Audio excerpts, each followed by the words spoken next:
ବାଲେଶ୍ୱର ସଦର ବ୍ଲକ ରେମୁଣା ନିର୍ବାଚନ ମଣ୍ଡଳୀ ଅନ୍ତର୍ଗତ ସାସଙ୍ଗ ଗ୍ରାମରେ ଶ୍ରୀ ଶ୍ରୀ ଶନିଶ୍ଚର ଦେବଙ୍କ ମନ୍ଦିର ପ୍ରତିଷ୍ଠା ଓ ବିଗ୍ରହ ସ୍ଥାପନା ଉତ୍ସବ ଅନୁଷ୍ଠିତ ହୋଇଛି। ଗ୍ରାମରେ ସମସ୍ତ ଦେବଦେବୀଙ୍କ ମନ୍ଦିର ଥିବା ସ୍ଥଳେ ଶନି ଦେବଙ୍କ ମନ୍ଦିର ନଥିଲା। ତେଣୁ ଗ୍ରାମବାସୀଙ୍କ ବହୁଦିନର ଆଶା ଆକାଂକ୍ଷା ପୂରଣ ସହିତ ସମ୍ମିଳିତ ଉଦ୍ୟମରେ ବାବା ଶନିଶ୍ଚର ଦେବଙ୍କ ମନ୍ଦିର ପ୍ରତିଷ୍ଠା ଓ ବିଗ୍ରହ ସ୍ଥାପନା କାର୍ଯ୍ୟକ୍ରମ 3 ଦିନ ଧରି ଚାଲିବ। 7 ତାରିଖ ଗୁରୁବାର ଅଧିବାସ, 8 ତାରିଖ ଶୁକ୍ରବାର କଳସ ଯାତ୍ରା, 9 ତାରିଖ ଶନିବାର କଳସ ସ୍ଥାପନ ଓ ଗୀତା ପାଠ, 10 ତାରିଖ ରବିବାର ଦେବତା ପରିଭ୍ରମଣ ଦେବତା ସ୍ଥାପନ କାର୍ଯ୍ୟକ୍ରମ ଅନୁଷ୍ଠିତ ହେବ। 8, 9, 10 ତାରିଖ 3 ଦିନ ପ୍ରସାଦ ସେବନ ବ୍ୟବସ୍ଥା କରାଯାଇଛି। 8 ତାରିଖ ଶୁକ୍ରବାର ସକାଳ 8 ଘଟିକା ସମୟରେ ନିକଟସ୍ଥ ପାଗ ନଦୀରୁ ଗ୍ରାମର 600ରୁ ଉର୍ଦ୍ଧ୍ୱ ମହିଳା ଘଟୋତ୍ତୋଳନ ପାଇଁ କଳସ ଯାତ୍ରାରେ ସାମିଲ ହୋଇଥିଲେ। କଳସ ଯାତ୍ରା ପରେ ମନ୍ଦିର ରୀତିନୀତି ଅନୁସାରେ ପୂଜାର୍ଚ୍ଚନା ପରେ ଯଜ୍ଞ କାର୍ଯ୍ୟକ୍ରମ ଅନୁଷ୍ଠିତ ହୋଇଥିଲା। ଦିବା 12 ଘଟିକାରେ ପ୍ରସାଦ ସେବନର ବ୍ୟବସ୍ଥା ଆରମ୍ଭ କରାଯାଇଥିଲା। ଏହି ପ୍ରସାଦ ସେବନର ସାସଙ୍ଗ ଗ୍ରାମ ବ୍ୟତୀତ ଆଖପାଖ ଅଞ୍ଚଳରୁ ହଜାର ହଜାର ଲୋକ ପ୍ରସାଦ ସେବନ କରିଥିଲେ।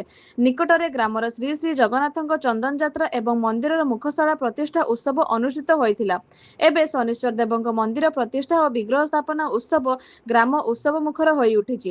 ଆଜି କଳସ ଯାତ୍ରା ପରେ ଅଗୁରୀ ନୃତ୍ୟ ହୋଇଥିଲା। ସନ୍ଧ୍ୟାରେ ଭଜନ ସନ୍ଧ୍ୟା କାର୍ଯ୍ୟକ୍ରମ ଅନୁଷ୍ଠିତ ହେବ ବୋଲି ଉତ୍ସବ କମିଟିର କର୍ମକର୍ତ୍ତାଙ୍କଠାରୁ ପ୍ରକାଶ।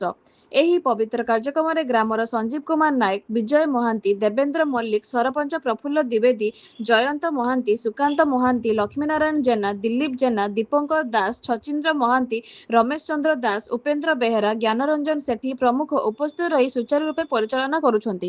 जय जगन्नाथ स्वामी नयन पथगामी भव तुम ओं सम शनिश्चराय नमः ओं भगभावये विद्महे मृतरूपाय धीमहि तन्म शनि प्रचोदयात् ओं शनिश्चराय विद्महे सूर्यपुत्राय धीमहि तन्म सौरी प्रचोदयात् शनिश्चराय नमः।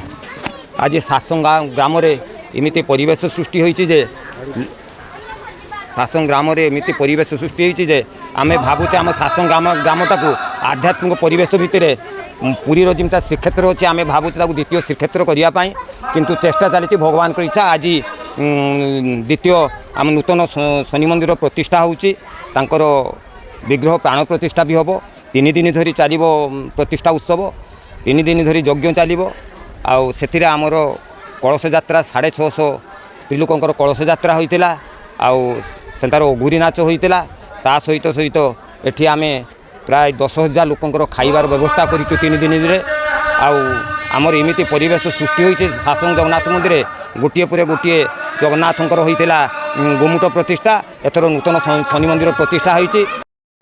सासंग ग्राम पंचायत सरपंच आज मो पंचायत काली आरंभ होती 7 ରୁ 10 तारीख पर्यंत आमर शनि बाबांकर मंदिर प्रतिष्ठा कार्यक्रम अति आडंबर भाव में आम पंचायत ग्रामवासी समस्ते मिसी ए प्रोग्राम ये कार्यक्रम कर आज पाखापाखि 800 ऊर्ध्व माँ और भौणी मैंने कलश यात्रा कलश बुड़ाई जाते 10 तारीख पर्यंत ये कार्यक्रम चलो आम पंचायत आज एत खुशीर महल शनि बाबा मंदिर आम पंचायत नाला जहाँ आमर ग्रामर मझी प्रांगण में मंदिर बाबांकर जहाँ दर्शन आम बाबांकर करवा अति माने ठाकुर कृपा लाभ करेंगे सब ग्रामवासी ठाकुर बाबा पाखे एति प्रार्थना करूँ मो ग्रामवासी मानक सुख रखु आनंद रखु।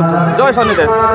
कुमार मल्लिक मो घर यही सासंगे ये जो शनिश्चर मंदिर आम या बहुत परिश्रम आम करा पड़ी डोर टू डोर बोलीचु घर घर मागण करूँ समस्त को आप्यायित करूँ समस्त को निमंत्रण करूँ ये हूँ बर्तमान जो ये गोटे आध्यात्मिक परिवेश सृष्टि होती आम गाँव में यही 3 दिन आगु आमर जय जय जगन्नाथंकर जो मुखशाला प्रतिष्ठा है सी गोटे चलता सी सरू सरू यहाँ गोटे आरंभ है जो शनिदेवंकर मंदिर प्रतिष्ठा यापाई ये जो परिवेश बर्तमान आध्यात्मिक परिवेश आम गाँव में प्राय सब प्रकार समस्त मंदिर अच्छे सकाଳେ हेले एठी आम जगन्नाथ मंदिर रे हरिनाम हुए ता सहित सबकिछि हुए एवं आमर एठी आज 3 दिन धरी प्रोग्राम चलो काली काली माने यज्ञ कुंड स्थापन होता आज आमर यज्ञ होची एवं आज पूजा होची ये जो कलश यात्रा आम जो परिश्रम करूँ घर घर बुलीचु एवं शत प्रवृत्त भाव में आम भाविलु जे आम लिस्ट करूँ आम 300 लोक आज जो संख्यार ये जोग देते प्राय 700 ऊर्ध्व लोक आमर କଳସ ଯାତ୍ରାରେ ଭାଗ ନେଇଛନ୍ତି। ଓಂ ଶନିଶ୍ଚରାୟ ନମ। ଆମ ପଞ୍ଚାୟତରେ ଶନି ମନ୍ଦିର ନଥିଲା, ଯାହା ଗୋଟେ ଶନି ମନ୍ଦିର ହେଲା, ଏଇଟା ବହୁତ ଖୁସିର କଥା। ଆମର 4 ଦିନ ଧରି ଆନୁଷ୍ଠାନିକ କାର୍ଯ୍ୟକ୍ରମ ସମ୍ପାଦନ କରାଯିବ, ତ ସମସ୍ତେ ଆମେ ଖୁସିରେ ଉପଲବ୍ଧ।